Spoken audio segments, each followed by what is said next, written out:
llegar a la iglesia.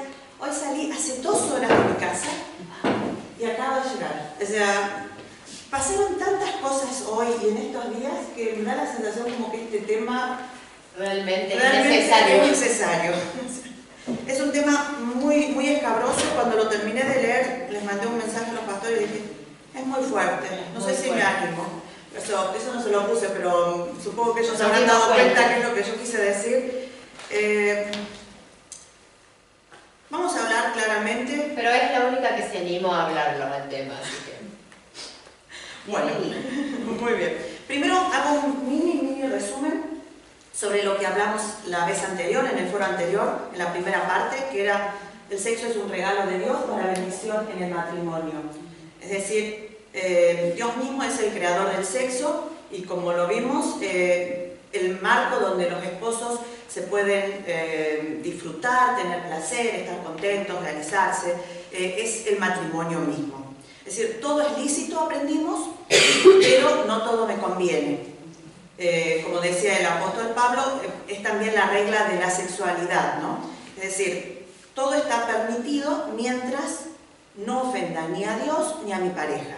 Es decir, si mi pareja no está de acuerdo con alguna práctica, entonces no se hace, punto. O sea, los valores que deben distinguir la relación sexual son santidad y honor. Santidad porque en la intimidad sexual es buena a los ojos de Dios y fue creada por Dios misma, y honor, es decir, honrando el amor de la esposa y del esposo. Allí debo preguntarme si estoy siendo de edificación para mi esposa o para mi esposo con la relación sexual también. Es decir, el respeto mutuo y la satisfacción del otro, no la mía propia, egoísmo, sino la del otro, es la que me tiene que mover, tiene que ser el objetivo principal en la relación sexual dentro del matrimonio. Ahora vamos a pasar al tema de relaciones que dañan, y yo lo he dividido en 3 grupos, por así decirlo. Vamos a hablar sobre el sexo fuera del matrimonio, que va a ser el primer bloque. El segundo bloque es sexo e internet, y después hay 3 temas que quedan, digamos, un poco medio descolgados, si bien todo tiene que ver con todo, que es pornografía, homosexualidad y masturbación. O sea, son temas fuertes. O sea, permítanme ser abierta, decir las cosas como son. Si me pongo roja, no me mire, porque por ahí hay mucho lo que hay que decir. Pero bueno, yo creo que las cosas tienen que ser habladas como son. Es importante que en la iglesia tengamos el ambiente para poder hablar esas cosas que no las vamos a hablar cristianamente en ningún otro lado. Exactamente, y en muy pocas iglesias está ese marco permitido donde se puede hablar libremente, y queremos aprovecharlo también. Antes que nada, yo les voy a leer un versículo que está en Gálatas 6:1, que dice: amados hermanos, si otro creyente está dominado por algún pecado, ustedes que son espirituales deberían ayudarlo a volver al camino recto con ternura y humildad. Y tengan mucho cuidado de no caer ustedes en la misma tentación. Y con ese espíritu quiero acercarme, ¿no?, a tocar estos temas, no para decir, tú estás mal, el otro, uy, esto que bien que le viene a fulanito, a menganita le cae de perfecto. Eso no queremos que ese sea, sino que cada uno lo vea para sí mismo, y si tiene que corregir a alguien, lo haga en ternura y humildad. Es decir, cuidando, ¿no? Cómo queremos que a nosotros nos traten cuando nosotros estamos caídos.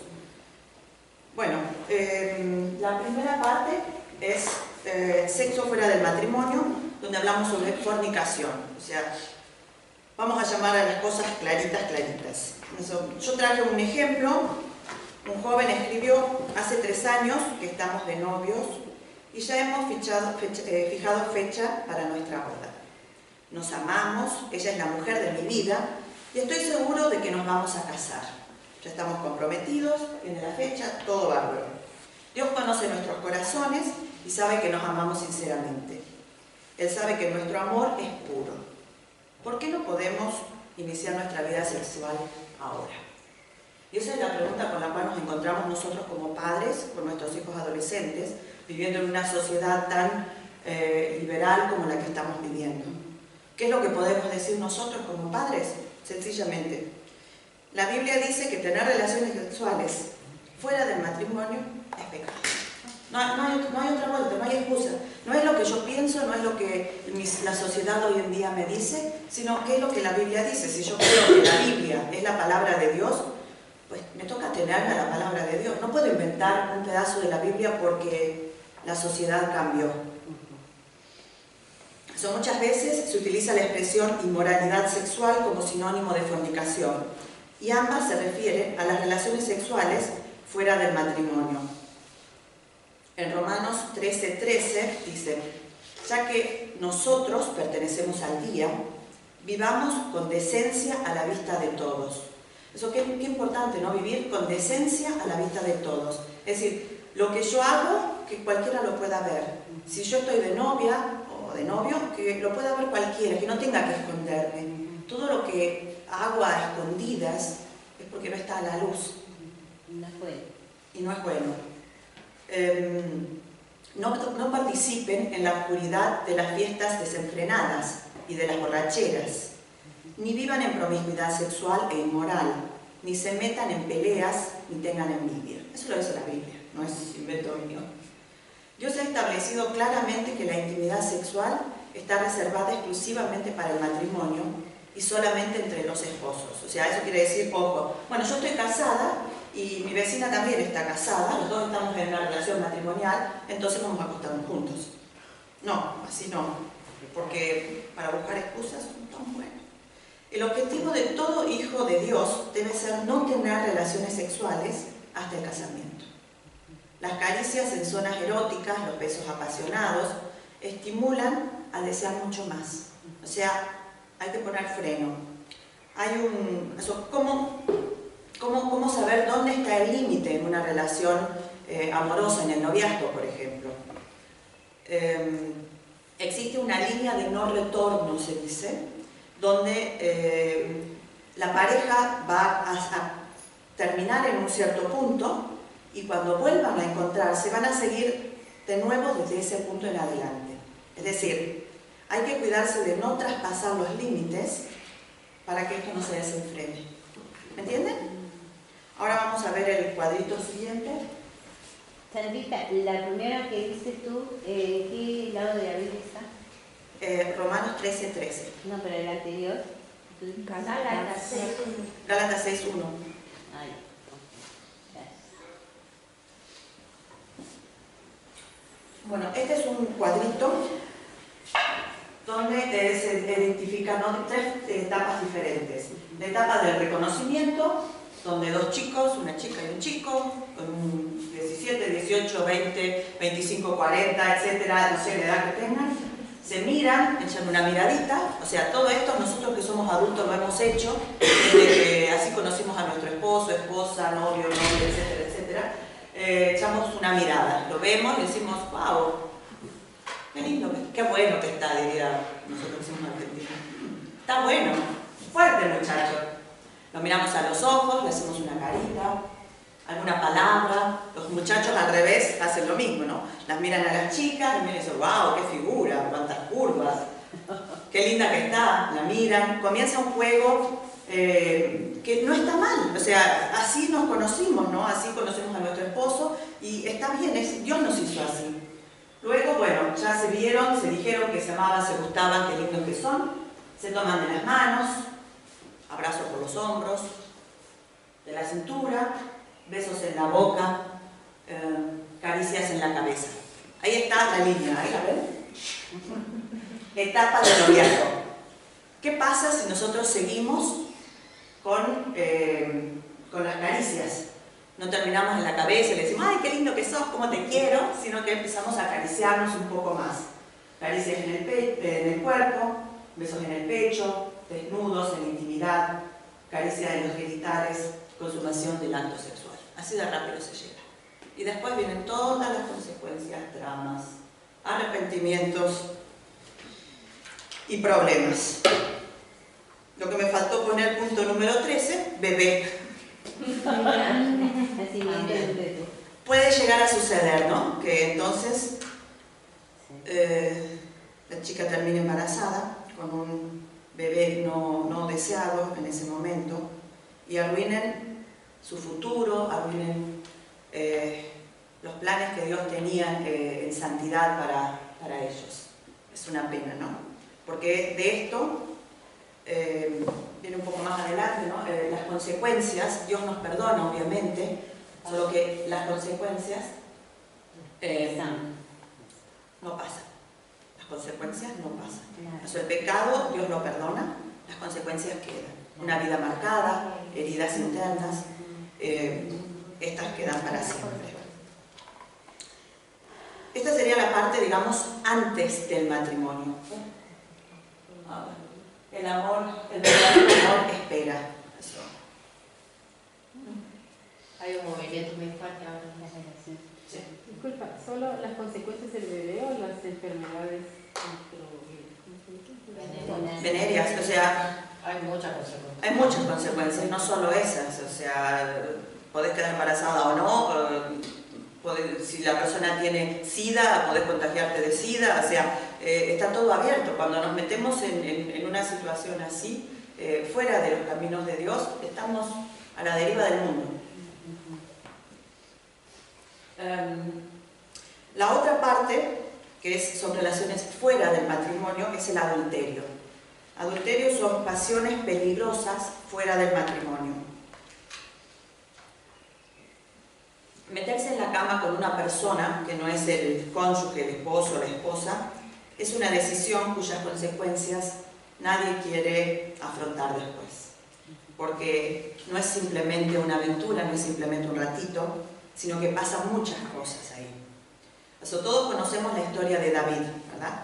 David, aunque tenía un harén de mujeres, se obsesionó con Betsabé, la vio, dijo, wow, qué linda que es, la miró, se estaba bañando, la miró bien. Él estaba aburrido en el palacio, no tenía nada que hacer. Salió, miró desde el balcón, la vio, dijo, wow, qué buena está. La mandó llamar, se acostaron. Y después ella quedó embarazada. Entonces, ¿qué hizo? Lo escondió, trató de esconderlo, llamó al marido que venga, que se acostara con la mujer, el marido no quiso, al final terminó haciendo matar al marido, el bebé del cual surgió de esta relación murió, y hubo un montón de consecuencias en la vida de David. Dios le dijo que la espada jamás se apartaría de su casa, y así fue. Pasó todo el tiempo, sus hijos, después hubo muchas cosas. Ustedes que conocen la Biblia saben bien la historia de David. El pecado trae consecuencias. La infidelidad produce ruptura en la confianza y es un atropello y representa la máxima deslealtad a los votos matrimoniales.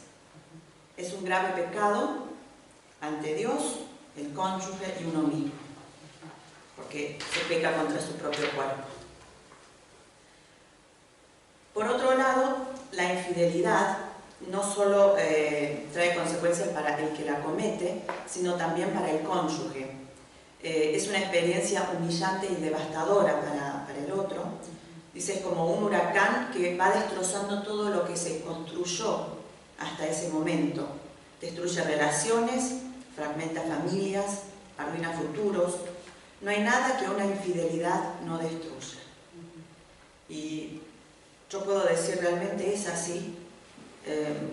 Nosotros lo vivimos en casa. Mi padre fue infiel a mi madre, la abandonó, nos abandonó a nosotros, y las consecuencias las estamos todavía sintiendo hoy. Es triste, triste. Después de 30 y pico de años, mi padre falleció, murió, y todavía hay consecuencias. Y se dice que cuando hay una infidelidad, dice que es más dolorosa que la muerte misma de un cónyuge. Seguramente vos lo podés corroborar a esto. La muerte es una herida limpia, una herida que sana con el tiempo. Una infidelidad es una herida sucia, que siempre supura, que hay que ir continuamente a los pies del Señor para que Él sane esas heridas. Toca la autoestima del herido. A eso voy, la infidelidad. Deja muchas preguntas negativas. ¿Por qué se tuvo que buscar en otro lado lo que tenía? Dice que justamente afecta a la autoestima de la pareja, se siente desechado, descartado y confundido. Entierra sus más preciados sentimientos y deja de confiar. Sospecha de todo y se amarga. Aparecen sentimientos de venganza y de furia también, ¿no? Ante la impotencia, ante ver esa situación que no se puede cambiar a veces, que no se puede revertir, la autoestima comienza a decaer y cambia la vida. Y la confianza se rompió para siempre. Bueno, en Cristo tenemos esperanza, ¿no? Esa es nuestra esperanza, ¿no? En el Señor todo se puede hacer nuevas las cosas. Salomón dijo: ¿puede alguien echarse brasas en el pecho sin quemarse la ropa? ¿Puede alguien caminar sobre las brasas sin quemarse los pies? Pues tampoco quien se acuesta con la mujer ajena puede tocarla y quedar impune. Al que comete adulterio le faltan sesos, dice. El que así actúa se destruye a sí mismo.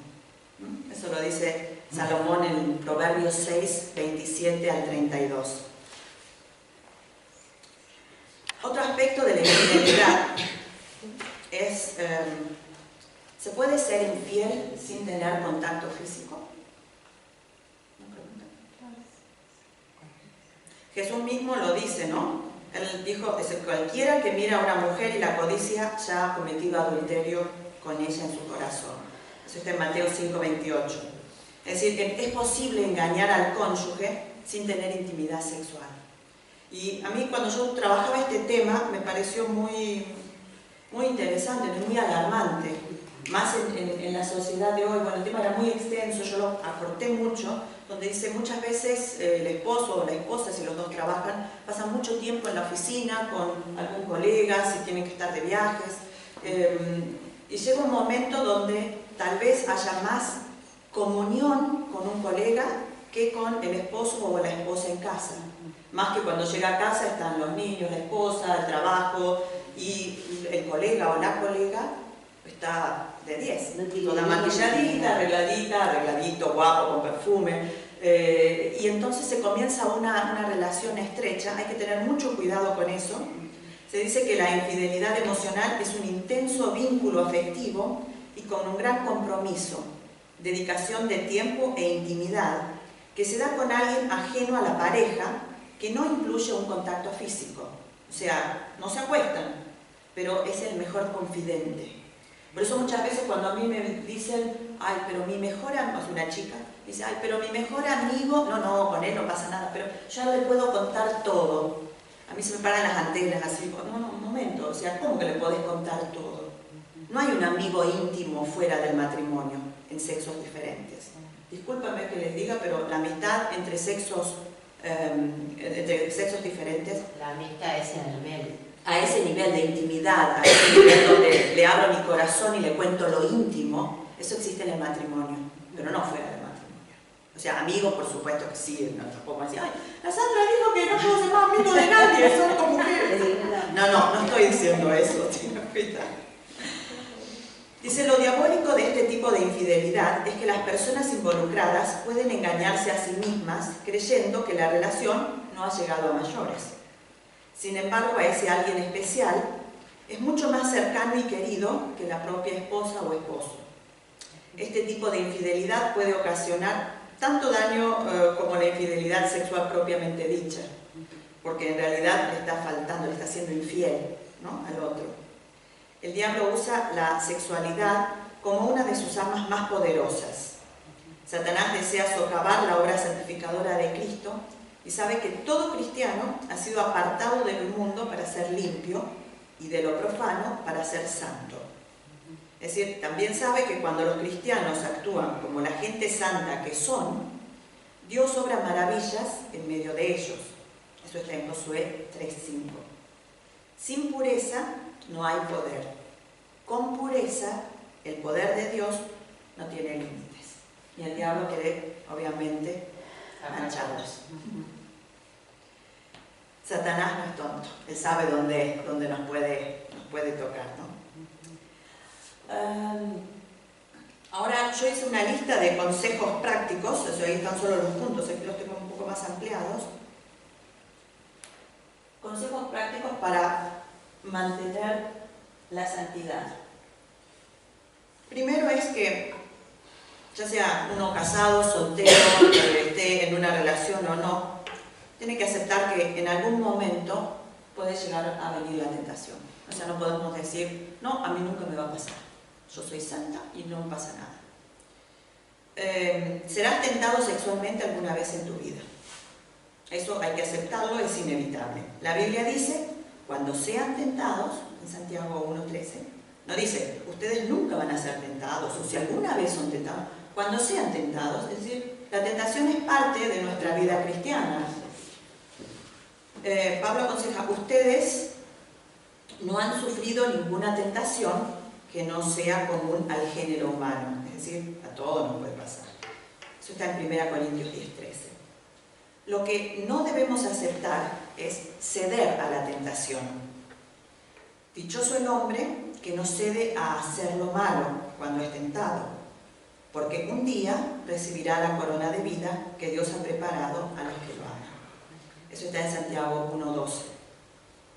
El diablo es el tentador, pero la tentación no está fuera de uno mismo, sino está dentro de uno mismo, especialmente en la mente.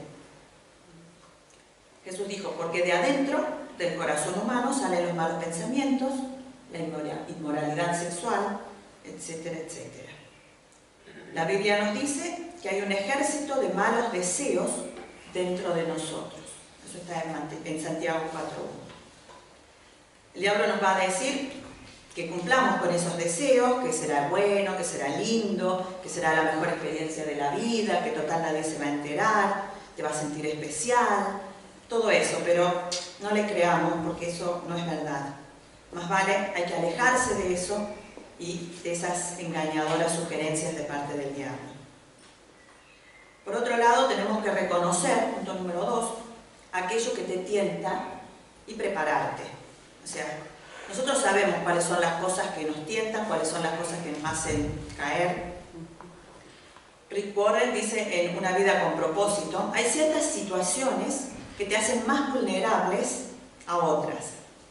Algunas circunstancias te harán tropezar casi de inmediato, mientras que otras no te molestarán mucho. Pregúntate, ¿cuándo me siento más tentado? ¿En qué momento? ¿Qué día de la semana? ¿A qué hora del día? ¿Dónde me siento más tentado? ¿En el trabajo? ¿En casa? ¿En casa de un amigo? ¿Quién está conmigo cuando soy tentado? ¿Con quién me junto? Tenemos que prestar atención cuáles son las cosas que a nosotros nos hacen caer en tentación. Si la tentación aparece cuando uno está cansado, o cuando está solo, o aburrido, deprimido, o bajo estrés, tenemos que identificar el modelo particular de nuestra tentación. Eso, todos somos tentados, dice la Biblia, o sea que, ¿cuándo? ¿Cómo? ¿Dónde? O sea, démonos cuenta y evitemos esa situación. No te dejes engañar, la inmoralidad es una elección. No es algo que le ocurre a la gente, eso no es un resfrío. O sea, yo no me puedo acostar, meterme en la cama con otra persona y decir, uy, es que me pasó. No, eso te puede pasar un resfrío, te puede pasar un accidente, pero no meterte en la cama con alguien. Eso es una decisión que se toma conscientemente.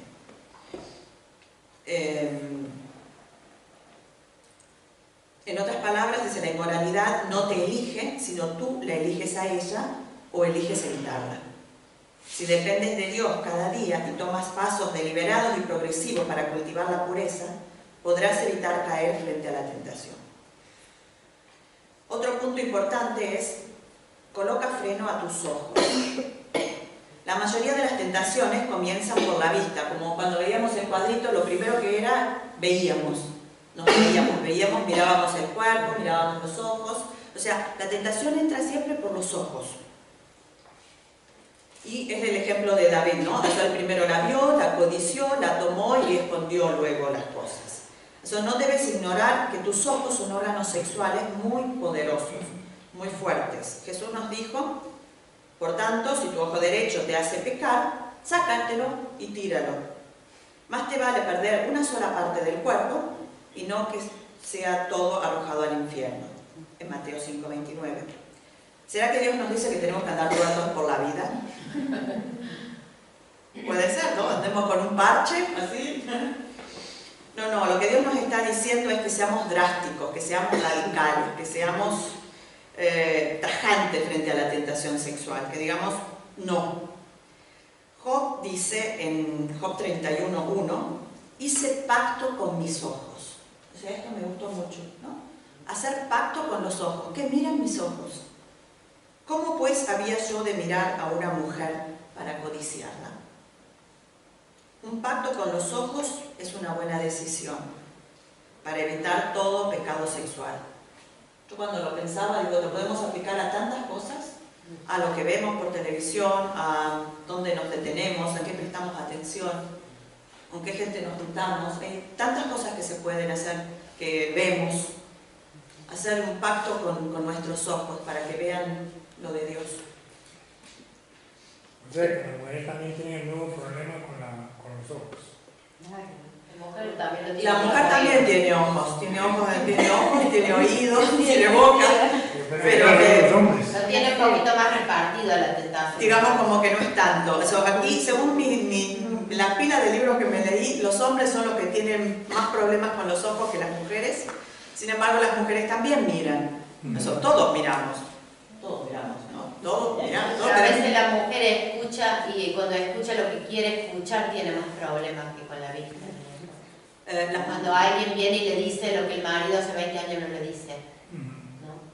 O sea, la mujer es más compleja en ese sentido en la tentación, ¿no? Para diferenciar un poco, para los hombres, o sea, me remito a lo que dicen los libros, es una cuestión de ojos, a lo cual les pido, hermanas, vistámonos como es digno de vestirse, como hijas de Dios, como princesas, como miembros del pueblo de Dios.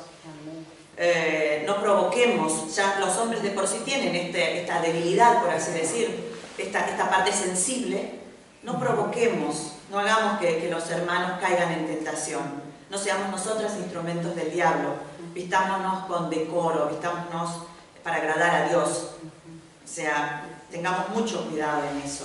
No nos pongamos ropa ajustada, no andemos con escotes provocativos. Cuando miremos a los hermanos, miremoslos con una mirada limpia, con una mirada pura, como miraríamos al Señor mismo, y no con unos ojos lascivos. Otra cosa interesante es el punto número 5, sustituye un pensamiento malo por uno bueno.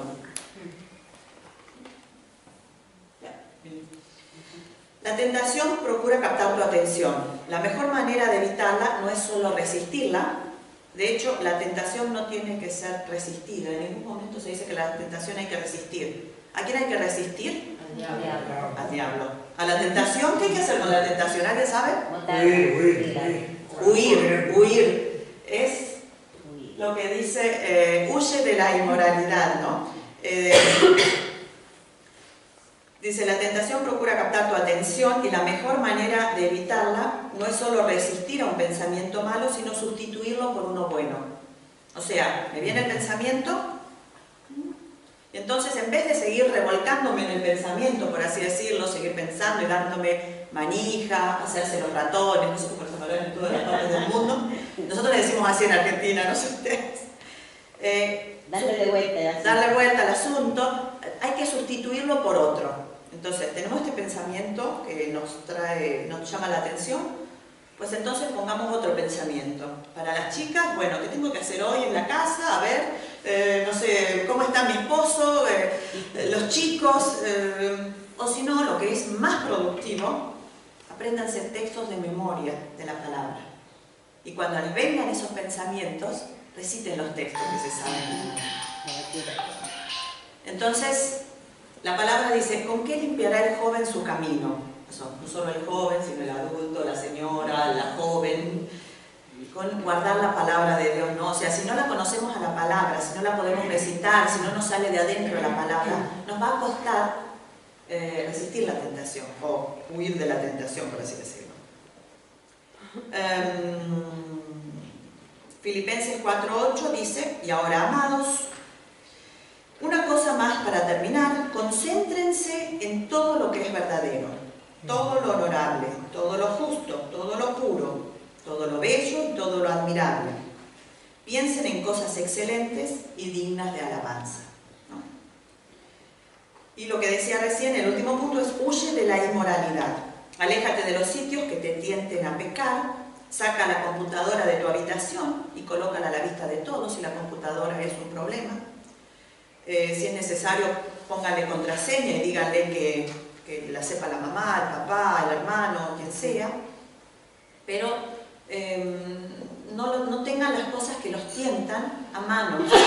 Si hay un lugar por donde pasan siempre los hace caer, les trae pensamientos impuros, no vayan más por ese lugar, den la vueltita para el otro lado. Bueno, digamos, ¿hay alguna pregunta que quede con respecto a lo que es la parte de inmoralidad sexual fuera del matrimonio? ¿No? ¿Estamos todos claros? Claro. Bueno. El siguiente punto es sexo e internet. También les quiero traer una historia que lamentablemente es verídica. Jessica era una joven de 18 años, vivaz y divertida. En cierta ocasión, inocentemente, se filmó a sí misma con el celular y posó para unas fotos en forma sensual que guardó en los archivos del teléfono, su propio teléfono.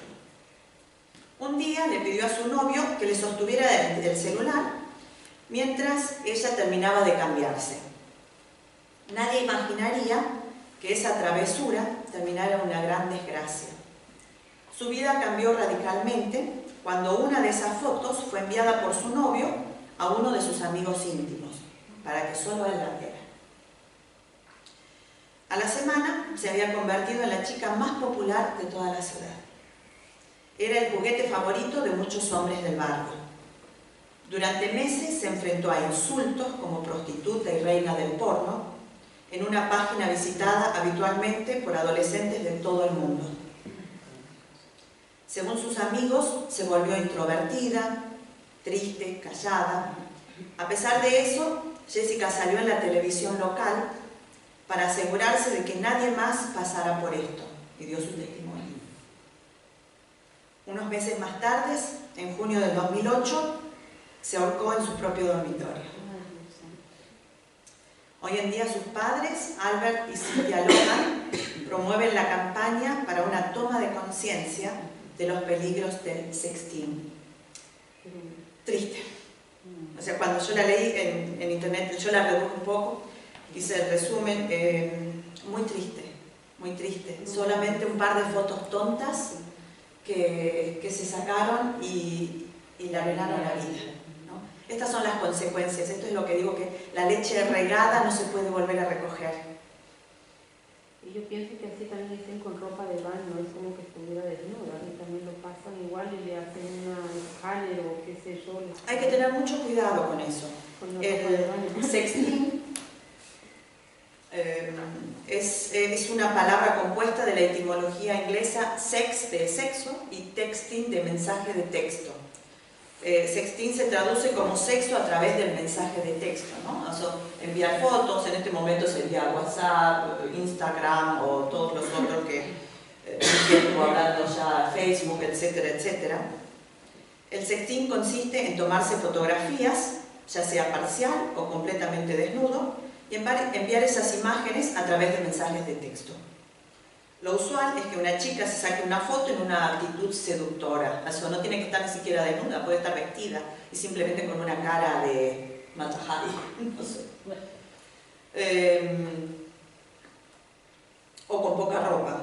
La envía por un mensaje a través de multimedia al celular, decimos handy, de otro chico o de otra chica. Él lo reenvía a sus amigos, el otro a los otros, y así se difunde por las redes sociales. Está en Facebook lo ven millones de personas. Listo, ya está. Los efectos son trágicos. Missing Children advierte que enviar fotos o videos a través del celular resulta peligroso, ya que existen antecedentes de personas que han aparecido en sitios porno o son captadas por redes de tratas de personas. Es decir, uno se mete sin querer en un ambiente donde nosotros se nos escapa de las manos, no tenemos más idea, ni nosotros que, como yo por ejemplo, que vivo en un pueblito, en una burbuja ahí donde la vaquita está al lado de mi casa y todo lindo, no tengo idea, se me escapa de mi mente, se me escapa de lo que me puedo imaginar, del alcance de todo esto, de lo que pasa con una simple foto tonta que nosotros enviamos a alguien. O sea, hay que tener mucho cuidado con nuestros hijos, con nuestros chicos. O sea, yo cuando leía esto, la carga que yo sentía por nuestros chicos, por nuestros adolescentes, en fin, 9 de cada 10 adolescentes tienen celular. Yo creo que son casi todos. 9 de cada 10. El 36% admitió enviar fotos en poses provocativas. Eso no desnudas, pero en poses provocativas. A su 36% estamos hablando de 10, 4. 1 de cada 5 adolescentes en Estados Unidos, yo no creo que en Alemania sea muy diferente, admite haber enviado a su novio o novia fotos desnudo o semidesnudo a través del teléfono celular.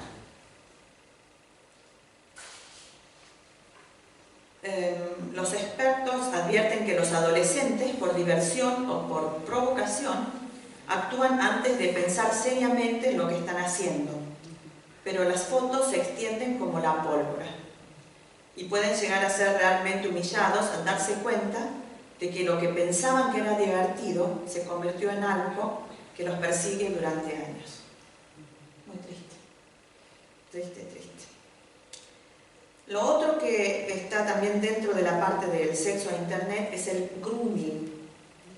Grooming es el acoso sexual por medio de la internet.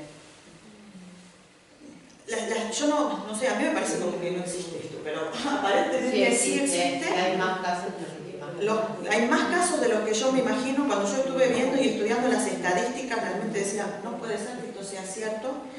A nuestros chicos, nosotros, si yo miro y tenemos, a veces en los adolescentes tenemos 16, 18 chicos, entonces miro la estadística y digo, oh, wow, 3, 4, 5 de estos están en algún momento en una situación como esta. Y nosotros no nos damos cuenta y pensamos que todo está bien. El acoso sexual por medio de la internet es muy común, más de lo que uno se imagina, y cuando se navega por la web aparecen en la pantalla de la computadora a veces imágenes sexuales con una chica, y es verdad, esto me pasa a mí, que no entro en ninguna página rara, y eso se conoce como grooming y constituye un delito informático.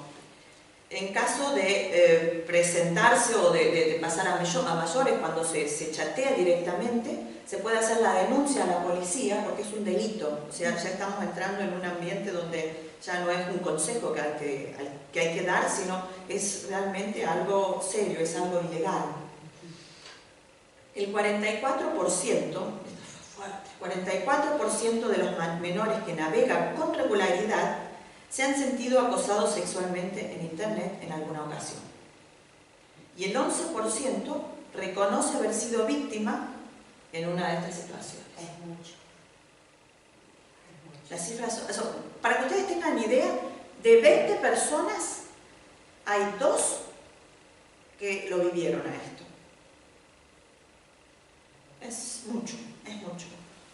1 de cada 5 niños que utiliza las salas de chat ha sido acosado por pedófilos. Los pedófilos aprovechan el hecho de que el 19% de los menores que navegan por internet entran en páginas pornográficas en ocasiones. 19% de los menores que navegan por internet entran en páginas pornográficas. Es muchísimo esto. Y un 9% lo hace con frecuencia. Si tenemos 10 chicos, 1 lo hace con frecuencia. La advertencia es: no se debe chatear con personas desconocidas, por más divertido que parezca.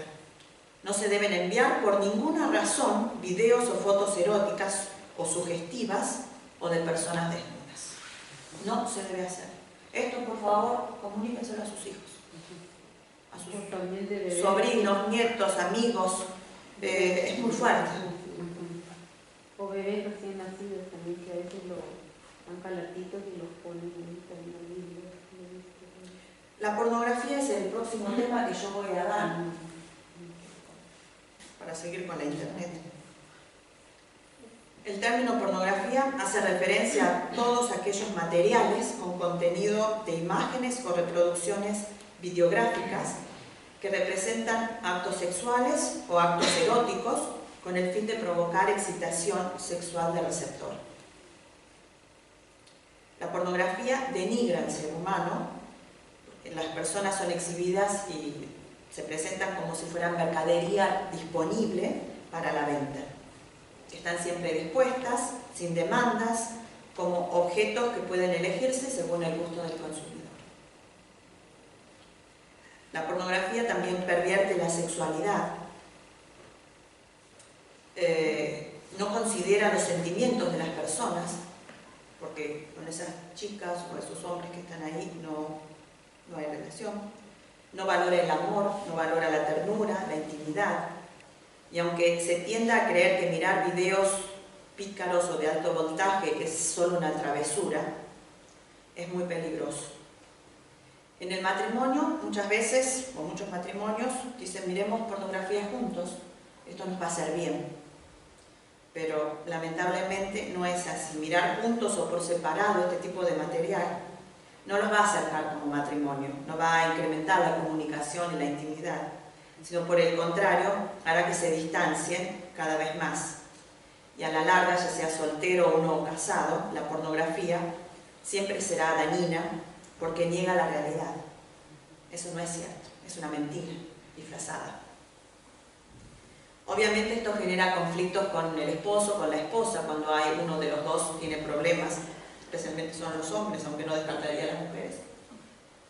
Habitualmente es el hombre quien solicita ciertas prácticas sexuales que ha visto en los pornos, y cuando la esposa en la vida real no accede a estas peticiones, dice que es estrecha, que es puritana, que es reprimida o amargada, con lo que genera una tensión todavía más alta ya dentro de la relación del matrimonio, genera reproches y hay más descontento.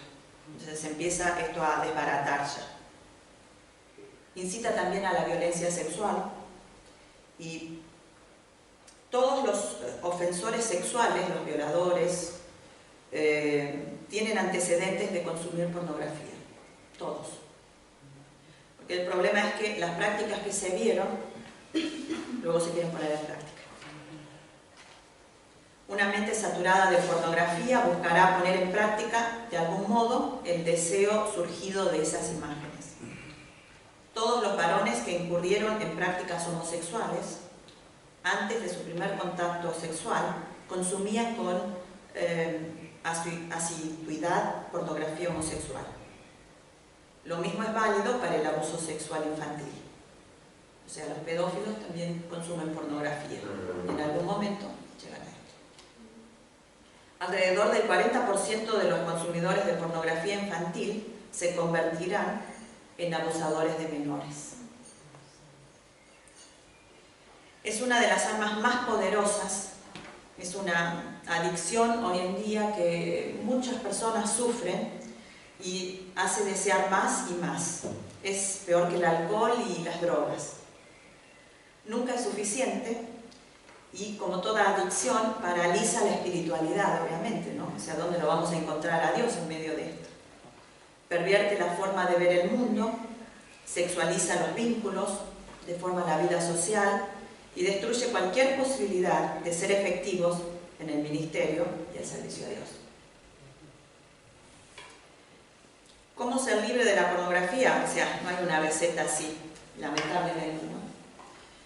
La pornografía no conviene, vamos a partir de eso. Hay que decidirlo en primer lugar. En primer lugar, es una decisión. Yo el tema lo voy a tocar más adelante, pero específicamente en la pornografía, dice, si alguno está en esta situación de riesgo tiende a desarrollar una adicción, es hora de buscar ayuda. O sea, haga algo. No lo calle primero, porque callarlo solo no va a salir de esto. En soledad no podrá, Recuerde todas las veces que se dijo a usted mismo, no lo volveré a hacer, sin embargo recayó. No se engañe, no deje que su familia y todo lo que haya en su vida se pierda a causa de su adicción. Las adicciones originan cambios en el estado anímico de los individuos y son capaces de conducirlos a la compulsión irracional e irresistible. O sea, se vuelven casi irracionales. Compulsivos. ¿Qué dice la Biblia acerca de las adicciones? Porque la Biblia en realidad no habla de la pornografía, ¿no? Computadoras en ese entonces no existían. La Biblia dice que hay varios versículos, 2 Corintios 3:17, Gálatas 5:13 y Romanos 8:2. Afirma que Cristo nos hizo libres y también nos hizo libres de todo esto. El primer requisito es el reconocimiento del problema y la incapacidad para resolverlo por sus propios medios. La persona tiende a negar, a ocultar o minimizar su adicción, creyendo que ejerce autodominio, o sea que se puede controlar a sí mismo, que mira cuando no lo cierra y no pasa nada, lo cual es una gran mentira, porque tiene antecedentes de promesas rotas, tal vez a la esposa, de frustraciones crecientes y de falta de control de su comportamiento. O sea, esto se va de las manos, o sea, este tipo de pecados sexuales es lo que decíamos también con el adulterio, o sea, va todo esto de las manos. Ya no podemos salir, no es simplemente un pecadito, una cosita que me pasó o que se me escapó, son cosas serias, a las cuales cuando estamos metidos en el barro, en el lodo, no nos podemos limpiar solos, ahí necesitamos ayuda. Si alguien se da cuenta que tiene este problema, tiene que buscar ayuda, no puede quedarse solo, callado, ni intentarlo por sí mismo. Si uno ha confesado a Cristo como el Señor de su vida, no está luchando solo en principio. Hay un poder sobrenatural obrando en la vida para liberación de toda adicción. Esto no es que vamos a decir, bueno, vamos a espiritualizar todo, Cristo me hizo libre y listo, entonces no tengo que quedarme así. No, es ser consciente que Dios tiene poder para sacarme si yo estoy dispuesto y si hago los pasos que Dios me pide, los pasos que me pueden ayudar. No hay que bajar los brazos, hay que seguir adelante y decir como en el Salmo 146, Jehová liberta a los cautivos y el mismo Dios que levantó al Señor, también a nosotros nos levantará con poder. Eso está en 1 Corintios 6:14. No creo que haya mucho más que ampliar sobre la pornografía, ¿no? Después más adelante vamos a hablar cómo ser libre de estos tres cuestiones. La siguiente es la masturbación. La masturbación es la estimulación de los órganos sexuales o zonas erógenas para obtener goce sexual. ¿Qué dice la Biblia acerca de la masturbación? Nada. En realidad no dice nada, como de tantas otras cosas, ¿no? Tampoco dice nada del consumo de drogas. Es un tema un poco ignorado muchas veces, que obviamente en las iglesias no se toca. Y una de las razones por la cual se condena la masturbación es porque está asociada con pensamientos. Generalmente el individuo debe acompañarse, además de una acción física, tiene que tener pensamientos eróticos para que la masturbación funcione. La pregunta que ahora debemos hacernos no es si está mal, si es pecado o no es pecado, sino ¿me conviene? Como decía Pablo, ¿no? Todo me es lícito, pero no todo me conviene. Todo me es lícito, pero yo no me voy a dejar dominar de ninguna cosa. ¿Me ayuda a crecer espiritualmente esta práctica? Dicen que eso luego no trae como que una... cuando llegas al matrimonio, ¿no? Con tu pareja, luego no eres completamente feliz, ¿no? Cuando practicas eso. Si la masturbación se practicó antes, fuera del matrimonio, cuando llega al matrimonio como que no siente la satisfacción sexual que debería sentir. Sí, hay una distorsión de la relación matrimonial normal, porque la persona en la masturbación hace lo que quiere recibir, digámoslo así, si me permiten. Y Y el matrimonio, el otro ni modo, no va a saber exactamente lo que quiere el esposo, lo que le gusta. Quiera y en qué instante. Entonces, no se recomienda, inclusive médicamente, por el tema de la disfunción después en matrimonio. Es decir, trae disturbios en la función matrimonial. En una relación sexual normal de un matrimonio hay disfunción y la mayoría de las personas actualmente tienen problemas en relaciones sexuales normales en el matrimonio por la costumbre o el vicio de esta práctica. Tampoco agrada a Dios. Me hace pensar en todo lo bueno, todo lo puro, todo lo amable, todo lo honesto, todo lo de buen nombre. ¿Hay virtud alguna en esto? ¿Hay algo digno de ser alabado? ¿Lo haría a la luz y en público? No. Si todo esto le decimos que no, entonces no tenemos que pensar si será pecado o no será pecado, porque no hay argumentos que podamos encontrar. No es el marco que Dios le quiso dar al sexo, ese es el punto, ¿no? Entonces salió del marco. Se salió del marco. Se salió Sí, de... porque lo está haciendo solo una persona y Dios hizo al hombre y a la mujer para que... Exacto, es lo que hablábamos la otra vez en el foro, ¿no? Que los esposos tienen que tener comunión, tienen que poder hablar libremente, tiene que haber buena comunicación para que no haya disfunción, lo que decíamos, ¿no? Porque si uno quiere darle satisfacción sexual al esposo, tiene que saber qué es lo que le gusta al esposo. Y está profanando el templo del Espíritu Santo, ¿no? Es un mal uso. Y también dice que la mente se enferma, ¿no? Se corroe, se enferma también. Son malos pensamientos, o sea, es lo que hablábamos antes, ¿no? Eso, la cuestión de los pensamientos, ¿qué estoy albergando en mi cabeza? Esto me va a hacer, obviamente, me va a tentar, más o menos todo viene enlazado con todos estos temas. Como cristianos comprometidos con la madurez espiritual, deberíamos escoger siempre aquello que representa lo mejor, y en cada uno de nosotros está la respuesta. En el terreno del dominio propio se enmarca la decisión de dejar de masturbarse. No por obligación, no es porque la Biblia diga, no, la masturbación es pecado, no lo dice, ni por imposición, sino por una voluntad personal aplicada sobre el deseo sexual, ¿no? Está lo que decíamos antes, dentro del marco del matrimonio como Dios lo había dispuesto. El último... No, yo quería aclarar que en la Biblia sí hay un caso que presenta eso, de un hijo de Judá, ¿no? Que se llamaba Onán. Y de ahí viene la palabra onaniren, que es en el alemán, ¿no? O el onanismo. Onanismo se dice, ¿no? sí. No quería tener Que Dios lo castigó por Sí, por masturbarse, por derramar su semen al suelo, ¿no? En la tierra. Es decir, bíblicamente se condena, y yo lo estaba pensando todo el tiempo y dije, bueno, a lo mejor lo decimos en el foro, pero el tema del onanismo es visto por Dios como una práctica totalmente fuera de la voluntad del Señor.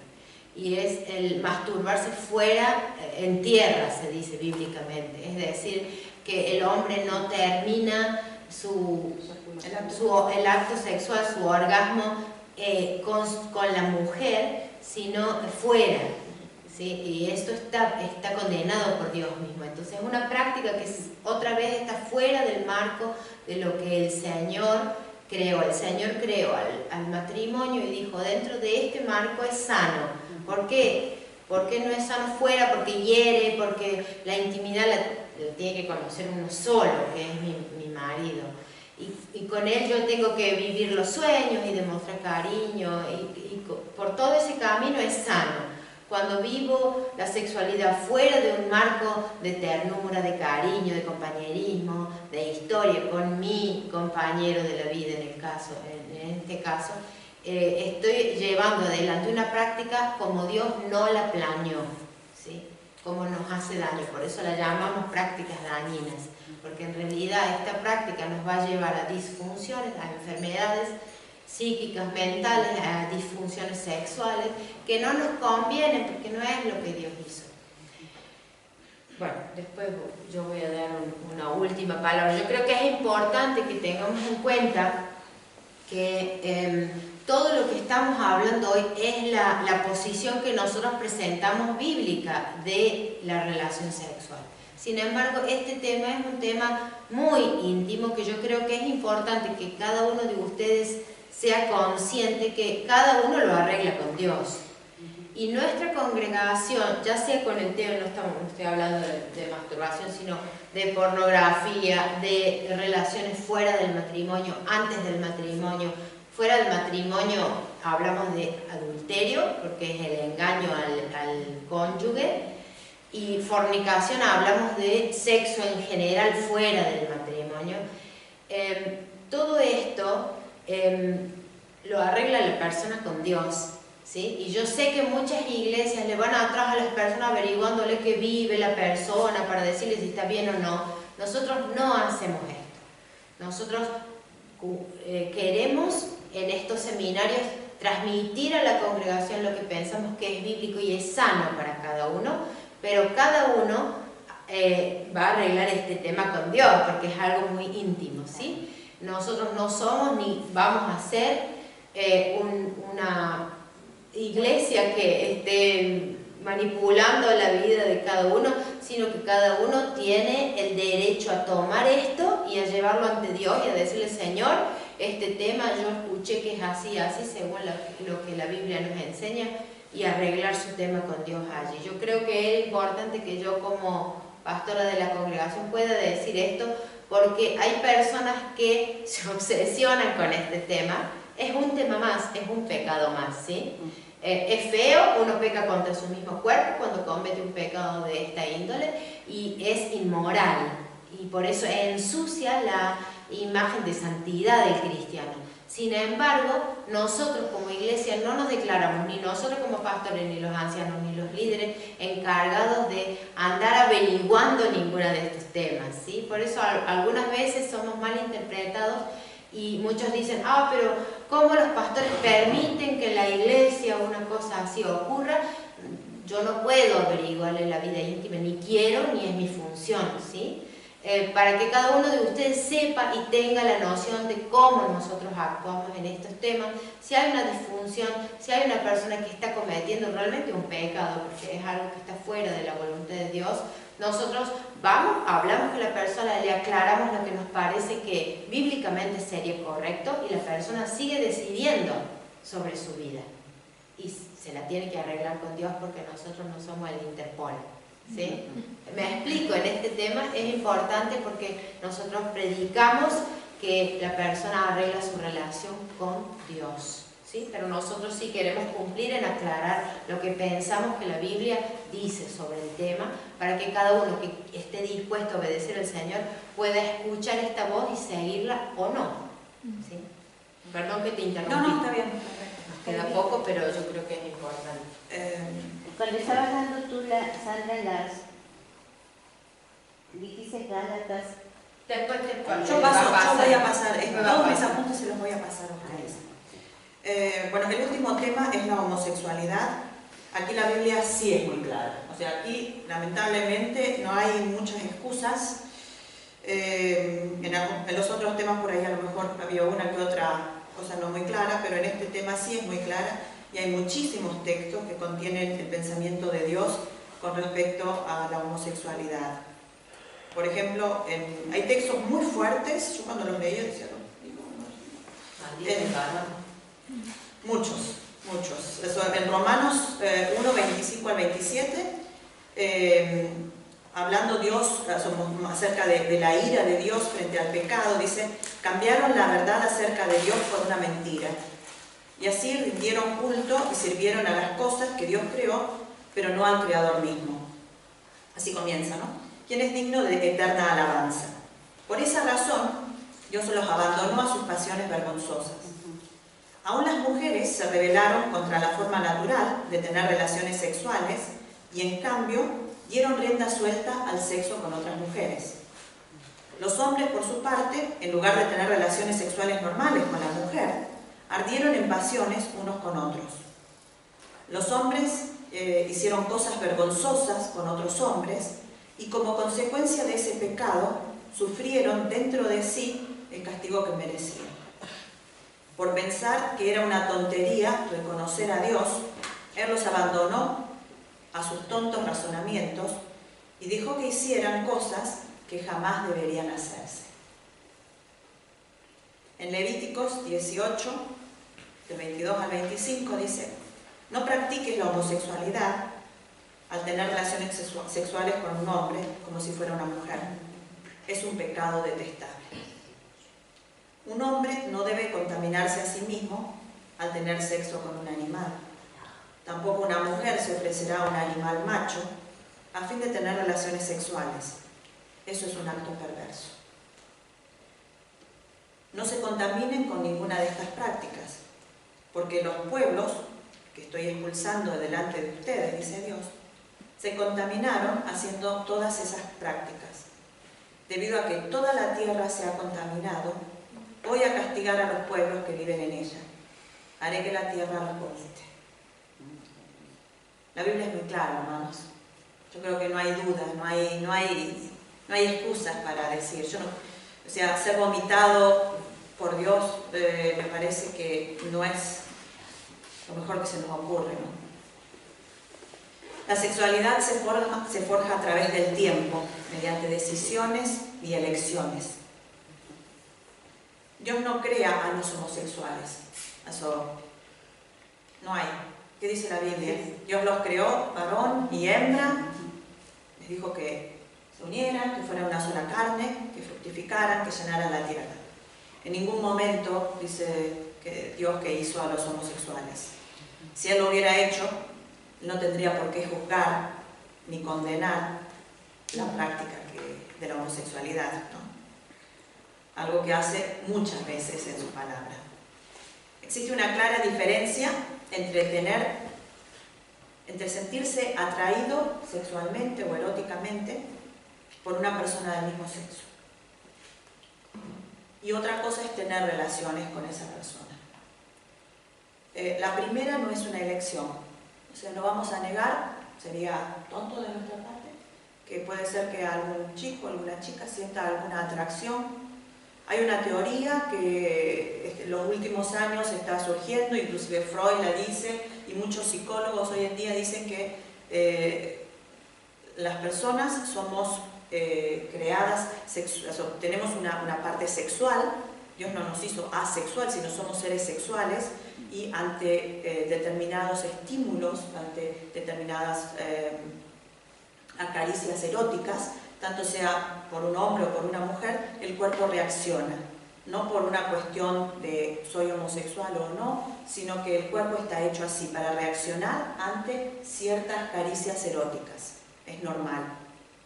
Lo que no es normal es permitirlo, es hacerlo hombres con hombres y mujeres con mujeres, porque Dios dice esto no está bueno, no es bien, no está bien.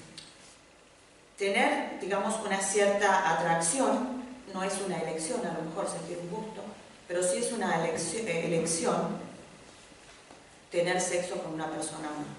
Es lo que volvíamos a lo de antes, ¿no? No me pasa por casualidad, no es un resfrío. Martín Lutero dijo que no podemos impedir que las aves vuelen sobre nuestras cabezas, pero sí podemos impedir que hagan nido en nuestras cabezas. Y yo no quiero condenar a esto más de lo que Dios lo hace. Cuando vemos a alguien en uno de estos pecados, lo que nos tiene que mover es el primer versículo que leí. Ternura, humillación, misericordia. ¿Cómo actuaría yo si yo estuviera en ese lugar? No condenación, nosotros no somos jueces, es lo que decía la pastora. Nosotros como iglesia no venimos a juzgar a la gente que viene a nuestra congregación. Nosotros les venimos a ofrecer el camino de la salvación. Nosotros les predicamos el Evangelio, les predicamos la verdad, que los puede hacer libres. La decisión es personal, como es mi decisión personal aceptar a Cristo o no. Así como la mayoría de los hombres luchan toda la vida en contra de los pensamientos adúlteros, para no infringir el mandamiento del Señor de no codiciar a una mujer, los que tienen sentimientos homosexuales tienen que cuidar sus mentes y corazones diariamente, o si no, nunca van a poder desarrollar una mente santa, que es lo que Dios nos pide en las Escrituras. Ahora tengo los últimos puntitos. ¿Vamos? ¿Llego? Bueno, llegué un poquito tarde. Dicen que Dios no condena al homosexual, sino a su práctica. Dios no condena al pecador, sino al pecado. Como cualquier otra cosa. O sea, no podemos, porque digamos, es un pecado sexual, entonces es un pecado muy grave. Los pecados sexuales están en la misma posición que el orgullo, que el chisme, que muchos otros. Tengamos en cuenta que es un tema muy delicado el tema del homosexualismo, porque actualmente, es más, estamos en un barrio de homosexuales y es delicado el tema para todos, porque en Europa se habla de que si no aceptamos al homosexual, discriminamos. Tampoco podemos permitir que nos discriminen a nosotros que escuchamos la Biblia y la Biblia dice que no está bien. La persona es amada por Dios siempre y por ende nosotros también estamos llamados a amarlos. Pero estamos llamados también a decir la verdad que la Biblia dice. Entonces, tengamos en cuenta que no debemos de tratar estos temas con el deseo de decir sí, no estamos de acuerdo y que se vayan a otro lado, porque si llega en algún momento algún homosexual a la congregación, tiene que saber que es amado y es aceptado, pero también nosotros tenemos el derecho de decirle lo que la Biblia dice. Es aceptado, amado, y la recomendación de la iglesia en general es: si tenés esta inclinación, lucha para no caer en esto. Como decía Sandra, como cualquier hombre lucha para no mirar a otras mujeres y codiciarla en su corazón, o como cualquier mujer lucha con esto, como cualquier persona que ve pornografía tiene que luchar en contra de esto. Pero tengamos en cuenta que no es un pecado mayor o menor, le hace más daño a la persona, pero los pecados son todos pecados. Los pecadores somos todos pecadores. No tenemos que exagerar estas cosas que se hacen normalmente. En algunas iglesias se exagera y se dice, le hacemos la cruz porque mira el pecado que tiene. Todos pecamos, ¿sí? No existen pecados grandes o chicos. Mancha es mancha. Mancha grande o mancha chica es una mancha. Es falta de santidad. Y nosotros tenemos falta de santidad en algunas otras cosas. Lo que no corresponde que el cristiano se ponga en una condición de decir, como yo no peco en eso, yo soy mejor. No, somos todos pecadores y el único santo, santo, santo es el Señor, ¿sí? Solamente para ubicarnos en la posición y tener en cuenta cómo estamos tratando este tema, con qué delicadeza. Te quedan 2 minutos. 2 minutos. No, 5 minutos más. ¿Cómo hacer para dejar las adicciones sexuales? Punto número 1. Reconoce tu debilidad. Punto número 1. No te engañes. ¿Se los digo muy rápido? Sí, por favor. Los pensamientos lascivos en la mente son la raíz del problema, ¿no? Es lo que decíamos antes. El pastor predica bastante seguido sobre los pensamientos. Escucha las prédicas del pastor cuando él habla sobre los pensamientos que nacen en el corazón, que llevan a la mente. Todo esto tiene que ver con todo esto que estamos hablando aquí, ¿no? Ahí es donde comienza a formarse, y está la raíz del tema. Justamente, son la raíz del problema. Sé honesto y reconoce que no podrás ganar esa batalla tú solo. Necesitas el auxilio del Espíritu Santo. Busca en oración la presencia de Dios. Cuanto más cerca de Dios estés, más lejos estarás del pecado. 2. Lucha contra la tentación. Eso es lo que hablábamos antes. Experimentar la tentación no significa consentir a ella.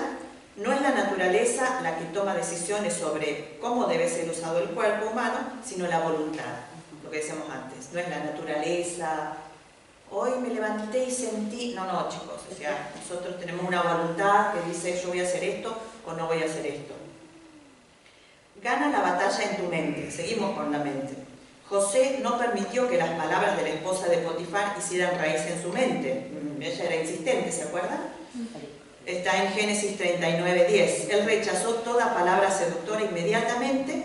Lo que no vences en la mente se manifestará en acciones que finalmente se convertirán en un hábito. Esa es una frase muy, muy interesante. Lo que no vences en tu mente, se manifestará en acciones que después se convertirán en hábitos. Desvía la atención tan pronto comience la tentación, ¿no? Sustituye los pensamientos sexuales por otros que sean de fe, conforme a la palabra de Dios, aprendan textos bíblicos. Desecha toda fuente de tentación, tira a la basura todo material erótico o pornográfico que tengas en tu poder, revistas, fotografías, videos, relatos sensuales. Amigos en internet que ponen ese tipo de cosas, bórrenlo, sáquenlo, renuncien a la amistad, no se contaminen, salgan de todo eso. Si hay programas para frenar las páginas pornográficas también. Sí, no solamente son programas teóricamente de niños, pero se pueden usar para cristianos también. No solo eso, sino también si tienen algún amigo. ¿Quién me hablaba? Me estaba contando hace poco una chica que dijo, tenía una amiga y ella me pidió amistad, la conocimos ahí, y las fotos que tiene, claro, ella es bailarina, claro, era bailarina, pero más bien no se sabía si era bailarina normal o bailarina tipo pornográfica. Entonces, renúnciale a la amistad. Sencillo. Vigila tus pasos, mantente en guardia cuando estés solo o sola. En soledad es más fácil ceder a la tentación. Acuérdense qué es lo que hay que hacer, hay que huir, ¿no? Eso decimos, escaparse. Eso es lo único de lo cual hay que escaparse. Al diablo hay que resistirlo, pero a la tentación hay que escaparse. Evita el ocio, o sea, no estén sin hacer nada. No estén... Yo tengo mucho que hacer. Ocupa tu tiempo en actividades productivas. Por eso, Mari, no tenés problemas. No, yo no tengo un problema. Yo estoy todo el tiempo con mis alabanzas y mis prendas. Perfecto. A mí no me entra nada. Así que hay que estudiar la Biblia, hay que hacer ejercicio físico, hay que hacer deporte, vaya a caminar, pase con amigos. Practique hábitos espirituales que lo hagan fortalecer espiritualmente, como leer la Biblia, orar, ayunar, servir a otros, participar en los proyectos de evangelización, ahora que vamos a tener, hacer nuevos amigos, socializar, conocer nuevos hermanos. Elige lo excelente por sobre lo mejor. Pablo dice, todo me es lícito, pero no todo me conviene. Todo me es lícito, pero no todo edifica. Eso sacrifica un placer momentáneo en la búsqueda de una mayor espiritualidad. Sincérate con un amigo, busca un mentor espiritual. Confiesa tu lucha y ríndele cuentas periódicamente. Esto me parece tan importante. Las cuestiones sexuales, uno no se libera solo, necesita ayuda de alguien, una persona de confianza a la cual uno le tenga que rendir cuentas, que venga y que le diga, hermano, ¿cómo andás? Eso, obviamente acá viene la regla, hermanos con hermanos, hermanas con hermanas. No me lo mezclen de nuevo. Decide por el no un día a la vez. Eso también es muy importante. Decide por el no un día a la vez. Hoy voy a ser firme, hoy no voy a ceder a la tentación. Este día lo logré, mañana es otro día. Y al otro día de nuevo lo mismo. La corona de vida. Lucha cada día, los pequeños progresos diarios te conducirán a grandes resultados. La Biblia otorga esperanza a aquellos que desean salir de estas prácticas que son pecado y no agradan a Dios.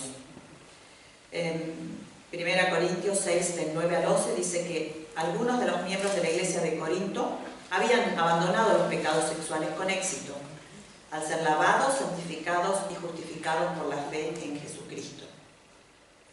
En Cristo hay esperanza.